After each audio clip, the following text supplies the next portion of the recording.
ప్రియ దేవుని బిడ్డలారా, బైబిల్ చదవటం వినటం వల్ల మనలో విశ్వాసం పెరుగుతుంది. మన మార్గానికి త్రోవ చూపుతుంది. సమస్త జనులను శిష్యులనుగా చేయుడి మత్తయి 28:19 వచనంలో దేవుని వాక్యం తెలియచేస్తోంది. తెలుగు బైబిల్స్ను ఆర్ఆర్కే మూర్తి గారు రీసెర్చ్ చేసి విశ్లేషణ చేసిన బైబిల్లోని ప్రతి అధ్యాయాలను వచనాలను వరుస క్రమంలో అనగా ఆదికాండం నుండి ప్రకటనా గ్రంథం వరకు ఇవ్వబడుతుంది. ప్రతి ఒక్కరూ ఆధ్యాత్మికంగా విశ్వాసంలో బలపడి మీ జీవితంలో ఎదుర్కొంటున్న సమస్యల నుండి విడుదల పొందండి. ప్రతి ఒక్కరూ మీ దీవెన టీవీని సబ్స్క్రైబ్ చేసి ఈ వాక్యాన్ని లైక్ చేసి మీ మిత్రులకు బంధువులకు షేర్ చేయండి. దేవుని సువార్తను ప్రకటింపబడుటలో మీరు పాలిభాగస్తులు కండి. ప్రియ సోదరి సోదరులారా, నేడు మనం ద్వితీయోపదేశకాండం 19వ అధ్యాయం సంగ్రహంగా వినబోతున్నాము. మోషే మాట్లాడుతున్నాడు. కనాను దేశంలో ఉన్న జనములను యెహోవా తొలగించిన తరువాత నీవు ఆ దేశాన్ని స్వాధీనపరుచుకుంటావు. వారి పట్టణాలను ఇండ్లను వశపరుచుకుంటావు. వాగ్దత్త భూమిలో 3 పురములను ఏర్పరచాలి. వాగ్దత్త దేశం యొక్క సరిహద్దులలోగా ఉన్న పురములను 3 భాగాలు చెయ్యాలి. హంతకుడు పారిపోయే మార్గాన్ని కట్టుదిట్టం చెయ్యాలి. ఒకవేళ ఆ హంతకుడు పొరపాటున ఎవరినైనా చంపి ఉంటే పొరుగువాని యందు పగపట్టని పక్షంలో అవలంబించాల్సిన పద్ధతి ఉన్నది. ఎవడైనా చెట్లు నరకటానికి తన పొరుగువానితో కూడా అడవికి పోయి చెట్లు నరకటానికి తన చేతితో గొడ్డలి దెబ్బ వేసినప్పుడు గొడ్డలి పిడి ఊడి వాని పొరుగువానికి తగిలి వాడు చనిపోతే వాడు అంతకు ముందు తన పొరుగువాని యందు పగపట్టలేదు గనుక అతనికి మరణదండన విధించబడదు. అయితే హత్య విషయంలో ప్రతిహత్య చేసే వాని మనస్సు కోపంతో మండుతూ ఉంటే మార్గం దూరమైనందున వాడు నరహంతకుని తరిమి అతన్ని పట్టుకొని చావగొట్టకుండా ఆ నరహంతకుడు పారిపోయి ఆ పురములలో ఒకదానియందు ప్రవేశించి బ్రతకవచ్చు. అందుచేత 3 పురాలను ఏర్పరచుకోవాలని ఆజ్ఞాపిస్తున్నాను. యెహోవా చేసిన ప్రమాణ ప్రకారం ఆయన నీ సరిహద్దులను విశాలపరుస్తాడు. నీ పితరులకు వాగ్దానం చేసినట్లు సమస్త దేశాన్ని నీకిస్తాడు. గనుక నీవు నీ దేవుడైన యెహోవాను ప్రేమిస్తూ నిత్యము ఆయన మార్గములలో నడుస్తూ నా ఆజ్ఞలను పాటించాలి. ఈ 3 పురములుగాక మరో 3 పురాలను ఏర్పరచుకోవాలి. ప్రాణము తీసిన దోషము నీ మీద మోపబడకుండా నీ దేవుడైన యెహోవా నీకు స్వాస్థ్యముగా ఇస్తున్న నీ దేశంలో నిర్దోషి యొక్క ప్రాణము తీయకూడదు. అయితే ఎవడైనా తన పొరుగువాని యందు పగపట్టి వాని కోసమై పొంచి ఉండి వాని మీద పడి వాడు చచ్చేటట్లు కొట్టి ఆ పురములలో ఒకదానిలోకి పారిపోయిన ఎడల వాని ఊరి పెద్దలు మనుష్యులను పంపి అక్కడి నుండి వానిని రప్పించి వాణ్ణి చంపడానికి హత్యకు ప్రతిహత్య చేసే వాని చేతికి వాణ్ణి అప్పగించాలి. కటాక్షించకూడదు. నీకు మేలు కలుగునట్లు ఇశ్రాయేలీయుల మధ్య నుండి నిర్దోషి ప్రాణ విషయమైన దోషాన్ని పరిహరించాలి. ప్రియ శ్రోతలారా, వింటున్నారా? ఆశ్రయపురాలు 6. దేవుడు తన ప్రజల హక్కులు దుర్వినియోగం కాకుండా ఏర్పాట్లు చేశాడు. నిర్దోషులకు కాపుదల ఉన్నది. ప్రతి ఒక్కరికీ న్యాయం జరిగేటట్లు దేవుడు అవసరమైన భద్రత కల్పించాడు. సంఖ్యాకాండం 35వ అధ్యాయంలో చెప్పబడినట్లు లేవీయులు యొర్దానుకు తూర్పుగా 3 పురాలను, పడమటి దిక్కున 3 పురాలను, మొత్తం 6 ఆశ్రయపురాలను నిర్మించారు. అధాటున ఎవడైనా తన పొరుగువాణ్ణి చంపటం జరిగితే అతడు ఆశ్రయపురానికి పారిపోవచ్చు. లేకపోతే అతణ్ణి 4 కలిసి చంపేస్తారు. లేదా అతని బంధువులలో ఒకడు కక్ష సాధింపు చర్యగా అతణ్ణి పట్టుకుని చంపవచ్చు. కాని నిందితుడు ఆశ్రయపురంలో ఉంటే అతనికి క్షేమము, భద్రత. న్యాయ విచారణ జరిగే వరకు అక్కడ అతడు నిశ్చింతగా ఉండిపోవచ్చు. ఈ ఆశ్రయపురాలు నిర్దోషులకు, అమాయకులకు తలదాచుకోవడానికి సహాయపడతాయి. అంతేకాని కావాలని హత్య చేసిన వారికి అందులో ఆశ్రయము దొరకదు. ద్వితీయోపదేశకాండం 14వ వచనం. వాగ్దత్త భూమిలో నీకు కలిగే స్వాస్థ్యములో పూర్వీకులు నియమించిన నీ పొరుగువాని సరిహద్దు రాతిని నీవు తీసివేయకూడదు. గమనించారా? భూమి సరిహద్దు రాళ్ల విధానం అప్పటికే అమలులో ఉంది. సరిహద్దు రాళ్లు చాలా ముఖ్యమైనవి. దేవుని ప్రజల భూమి హక్కులను దేవుడు కాపాడతాడు. ఈ విషయాన్ని మా శ్రోతలు గ్రహించాలి. ప్రతి ఒక్కరికి ఆస్తిని సంపాదించుకోవడానికి హక్కు ఉన్నది. ఒకే సాక్షి యొక్క సాక్ష్యాన్ని బట్టి తీర్పు చెప్పకూడదు. 2-3 సాక్ష్యాలు విన్న మీదట ప్రతి సంగతి స్థిరపరచబడుతుంది. అన్యాయపు సాక్ష్యం చెప్పడానికి ఎవడైనా నిలబడి నేరారోపణ చేయబోతే దానికి ఒక పద్ధతి ఉన్నది. ఆ వివాదము గల 2 మనుష్యులు యెహోవా సన్నిధిలో, అనగా ఆ కాలములో ఉన్న యాజకుల ఎదట, న్యాయాధిపతుల ఎదట నిలవాలి. ఆ న్యాయాధిపతులు బాగా విమర్శించిన తరువాత అది అబద్ధ సాక్ష్యమని రుజువైతే వాడు తన సహోదరునికి చేయదలచినట్లే వానికి చేయాలి. ఈ విధంగా మీ మధ్య నుండి ఆ చెడుతనాన్ని పరిహరించాలి. తతిమ్మావారు విని భయపడి నీ దేశంలో అట్టి దుష్కార్యం ఇక మీదట చెయ్యరు. నీవు ఎవరినీ కటాక్షించకూడదు. 21వ వచనం. ప్రాణానికి ప్రాణం, కంటికి కన్ను, పంటికి పన్ను, చేతికి చెయ్యి, కాలుకు కాలు. ఇదే నీకు విధి.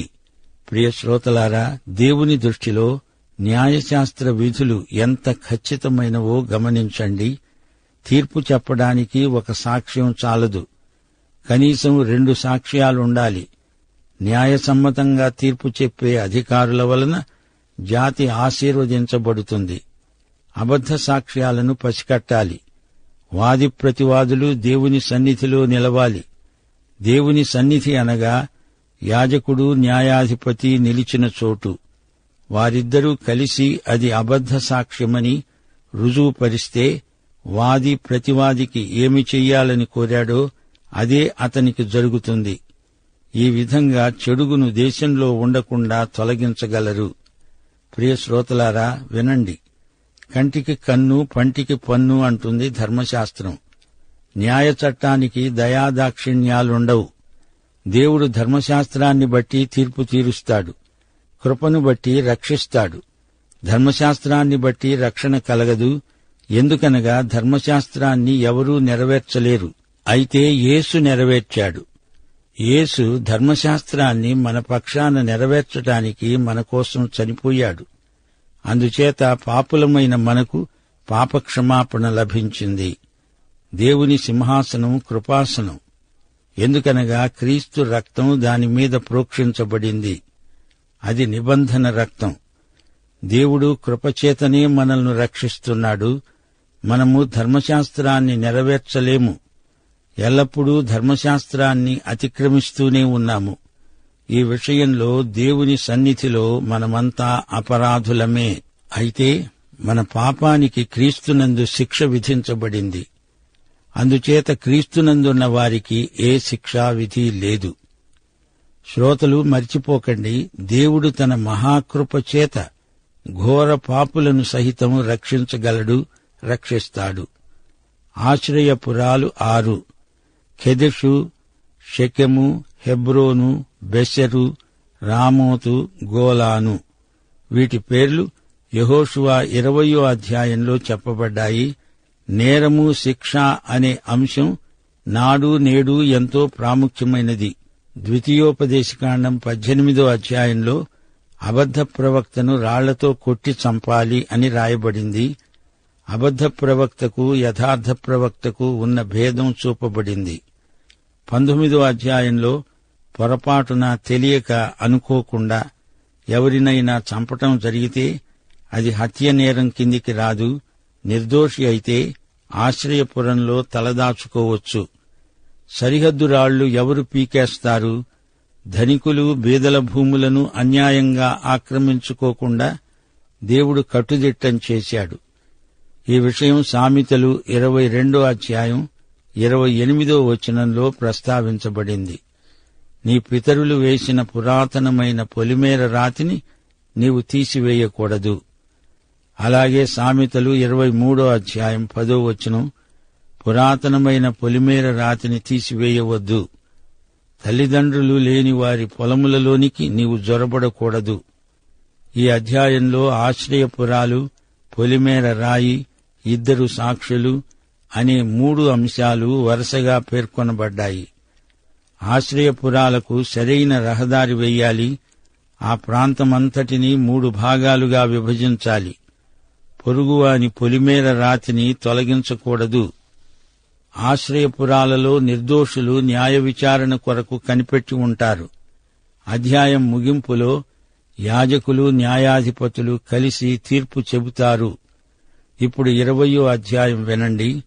నీవు నీ శత్రువులతో యుద్ధం చేయవలసి వచ్చినప్పుడు శత్రుబలాన్ని చూచి భయపడవద్దు. గుర్రాలు, రథాలు మీకంటే విస్తారమైన జనం ఉన్నదని బెదిరిపోవద్దు. యెహోవా నీకు తోడై ఉన్నాడు. నిన్ను ఈజిప్టు నుండి రప్పించిన దేవుడు ఆయనే.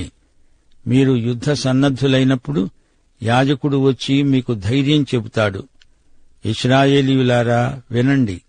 నేడు మీరు మీ శత్రువులతో యుద్ధం చేయడానికి సమీపిస్తున్నారు. మీ హృదయాలను జంకనీయకండి, భయపడకండి, వణికిపోకండి. వారి ముఖాలు చూచి కంగారు పడకండి. మీ శత్రువులతో యుద్ధం చేసి మిమ్మును రక్షించేవాడు మీ దేవుడైన యెహోవాయే. నాయకులు జనులతో చెప్పాలి, కొత్త ఇల్లు కట్టుకున్నవాడు గృహప్రవేశం చేయక మునిపే యుద్ధములో చనిపోతే వేరొకడు అందులో ప్రవేశిస్తాడు. కాబట్టి అట్టివాడు తన ఇంటికి వెళ్లవచ్చు. అనగా కొత్తగా ఇల్లు కట్టుకున్నవాడు వెంటనే తన ఇంటికి వెళ్లిపోవాలి. అందులో కొన్నాళ్లు ఉండాలి. అతని మనస్సు ఇంటి మీదనే ఉంటుంది గనుక సరిగా యుద్ధం చేయలేడు. అలాగే ద్రాక్షతోట వేసి ఇంకా దాని పండ్లు తినక ఎవడైనా యుద్ధంలో చనిపోతే అట్టివాడు తన ఇంటికి తిరిగి వెళ్లవచ్చు. లేకపోతే వేరొకడు దాని పండ్లు తింటాడు. అలాగే ఒకడు స్త్రీని ప్రదానం చేసుకుని ఆమెను ఇంకా పరిగ్రహించక మునిపే యుద్ధంలో చనిపోతే వేరొకడు ఆమెను పరిగ్రహిస్తాడు గనుక అట్టివాడు తన ఇంటికి తిరిగి వెళ్లవచ్చు. నాయకులు జనులతో స్పష్టంగా చెప్పాలి. ఎవడు భయపడి మెత్తని గుండె గలవాడవుతాడో వాడు అధైర్యపడిన రీతిగా తన సహోదరుల గుండెలు అధైర్యపరచకుండా తన ఇంటికి తిరిగి వెళ్లవచ్చు. నాయకులు జనులతో మాట్లాడడం చాలించిన తరువాత జనులను నడిపించడానికి సేనాధిపతులను నియమించాలి. సోదరీ సోదరులారా, ద్వితీయోపదేశకాండంలో సార్వత్రికమైన న్యాయ సూత్రాలు పేర్కొనబడ్డాయి. దేవుని వాక్యం కాలదోషం పట్టని ఆధ్యాత్మిక గ్రంథం. నాటి నుండి నేటి వరకు ఎందరో మేధావులు తమ సొంత జ్ఞానంతో రూపొందించిన చట్టాలు దేవుని వాక్యంతో పోల్చదగినవి కావు. ఈ అధ్యాయంలో దేవుడు ప్రతిపాదించిన యుద్ధనీతిని గమనించండి. కొత్తగా ఇల్లు కట్టుకున్నవాడు, ద్రాక్షతోట నాటినవాడు, కొత్తగా పెళ్లాడినవాడు యుద్ధంలో చేరకూడదు. యుద్ధాలు తప్పవు. లోకంలో పాపమనేది ఉన్నంతకాలం యుద్ధాలు తప్పనిసరి. అయితే అది ధర్మయుద్ధమా లేక అధర్మయుద్ధమా అని మనం పరిశీలించాలి. యుద్ధం చేసేవారు దేవుని పక్షాన పోరాడాలి. అప్పుడు దేవుడే విజయం చేకూరుస్తాడు. కొత్తగా ఇల్లు కట్టుకుని యుద్ధంలో చేరితే అతని మనస్సంతా ఇంటి మీదనే ఉంటుంది. అలాగే కొత్తగా ద్రాక్షతోట నాటాడు. ఆ పంటలో ఒక్క పండు కూడా తాను తిని ఉండలేదు. అతని మనస్సంతా తోట మీదనే ఉంటుంది. యుద్ధంలో చనిపోతే అతని కోరిక తీరదు. అందుకని అతడు ఇంటికి వెళ్లితేనే మంచిది. అలాగే పెళ్లి చేసుకున్నవాడు కొన్నాళ్లు భార్యతో సంసారం చేయాలి. వెంటనే యుద్ధంలో చేరకూడదు. లేకపోతే అతని మనస్సంతా భార్య మీదికే పోతూ ఉంటుంది. పిరికి గుండె గలవారు యుద్ధంలో చేరకూడదు. అలా చేరితే అతని పిరికితనం అంటువ్యాధిలాగా ఇతర సైనికులకు సోకుతుంది.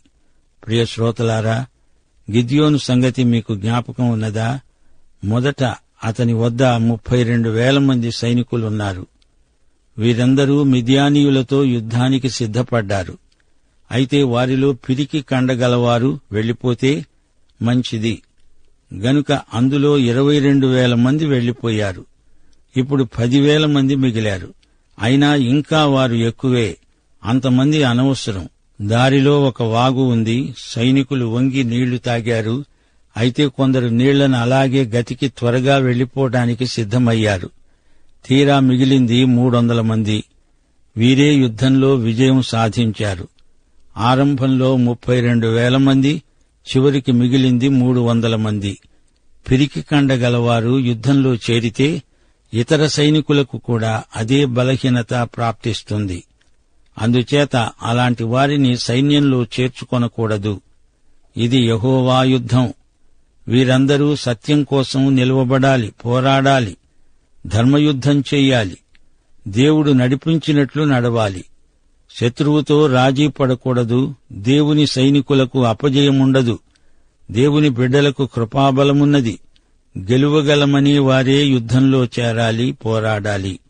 ప్రియ శ్రోతలారా, 19వ అధ్యాయంలో హత్యానేరాన్ని గురించి కొన్ని ధర్మసూత్రాలు విన్నాము. ఇప్పుడు 20వ అధ్యాయంలో యుద్ధాన్ని గురించి ప్రస్తావించబడింది. యుద్ధం చేయడానికి పురం మీదికి సమీపించేటప్పుడు ముందుగా సమాధానం నిమిత్తము రాయబారం పంపాలి. ఆ రాయబారం ఫలిస్తే అప్పుడు ఆ పురం మీకు లోబడుతుంది. ఫలించకపోతే ఆ పురాన్ని ముట్టడించాలి. దాన్ని దేవుని సాయంతో వశపరుచుకోవాలి. మగవారినందరినీ హతం చేయాలి. స్త్రీలను, చిన్నవారిని, పశువులను, ఆస్తిపాస్తులను కొల్లగొట్టవచ్చు. దానిని నీవు అనుభవించవచ్చు. దూరముగా ఉన్న పురములకు ఈ విధానం వర్తిస్తుంది. ఈ జనముల పురములలో నీవు వశపరుచుకున్న చోట ఊపిరిగల దేనిని బ్రతకనీయకూడదు. అన్యుల హేయ కృత్యాలు మీరు చేయకూడదు. వారి పద్ధతులను మీరు అనుకరించకూడదు. వారిని నిర్మూలం చెయ్యాలి. ఒక పురాన్ని లోబరుచుకోవడానికి అనేక దినాలు ముట్టడించవలసి వచ్చినప్పుడు అక్కడి చెట్లను గొడ్డలి చేత పాడు చేయకూడదు. వాటి పండ్లు తినవచ్చు గాని వాటిని నరికివేయకూడదు. పొలములోని చెట్లు నరులు కారుగదా, చెట్లను కొట్టకూడదు. అయితే ఏ చెట్లు తినదగిన ఫలాలు ఇవ్వవు అని నీ వెరుగుదువో వాటిని పాడు చేసి నరికి నీతో యుద్ధం చేసే పురము పతనమయ్యే వరకు వాటితో దానికి ఎదురుగా ముట్టడి దిబ్బ కట్టవచ్చు. ప్రియ శ్రోతలారా, ఈ అధ్యాయంలోని అంశాలు ఎంతో ఆసక్తిజనకమైనవి. మీకొక రహస్యం చెప్పగోరుతాము.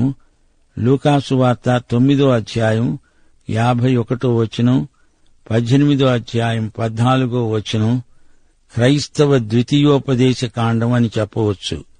ద్వితీయోపదేశ కాండంలోని 26 అధ్యాయాలు లూకాసు వార్తలో క్లుప్తీకరించబడినవని గ్రహించగలం. ద్వితీయోపదేశ కాండం 20వ అధ్యాయం 5 నుండి 8వ వచనం వరకు వాక్య భాగాన్ని లూకాసు వార్త 14వ అధ్యాయం 16 నుండి 20వ వచనం వరకు సరిపోల్చవచ్చు. ఒక మనుష్యుడు గొప్ప విందు చేయించి అనేకులను పిలిచాడు. విందుకాలమందు అతడు ఇప్పుడు సిద్ధమై ఉన్నది రండని పిలువబడిన వారితో చెప్పడానికి తన దాసులను పంపాడు. అయితే వారందరూ ఏక మనస్సుతో నెపములు చెప్పసాగారు. మొదటివాడు, నేనొక పొలం కొని ఉన్నాను, అవశ్యముగా వెళ్లి దానిని చూడాలి, క్షమించాలి. మరి ఒకడన్నాడు, నేను 5 జతల ఎడ్లను కొని ఉన్నాను, వాటిని పరీక్షించడానికి వెళ్లుతున్నాను, క్షమించండి. మరి ఒకడన్నాడు, నేనొక స్త్రీని వివాహం చేసుకున్నాను, అందుచేత నేను రాలేను. గమనించండి, అది యుద్ధం, ఇది విందు. సాకులు చెప్పేవారు ఎందరో ఉన్నారు. ఎట్టి సాకులు లేకుండా వచ్చేవారే ధన్యులు. ఒకడు ఇల్లు కట్టుకున్నాడు, యుద్ధానికి రాలేడు. మరొకడు పొలం కొనుక్కున్నాడు, విందుకు రాలేడు. ఒకడు ద్రాక్ష తోట వేసుకున్నాడు గనుక యుద్ధానికి రాలేడు. ఒకడు ఎద్దులు కొనుక్కున్నాడు, విందుకు రాలేడు. ఒకడు వివాహం చేసుకోబోతున్నాడు గనుక యుద్ధానికి రాలేడు. మరి ఒకడు కొత్తగా పెళ్లి చేసుకున్నాడు గనుక విందుకు రాలేడు. దేవుడు రమ్మన్నప్పుడు అర్థం లేని సాకులు చెప్పకండి. ప్రియ శ్రోత, నీవు ప్రభువైన యేసుక్రీస్తును స్వకీయ రక్షకుడుగా అంగీకరించి ఉంటే ఈ వాక్య భాగం నీకు బాగా అర్థమవుతుంది. మన ప్రభువైన యేసుక్రీస్తు ఉపదేశం మనకు శిరోధార్యం. ఇంతటితో పాఠం సమాప్తం.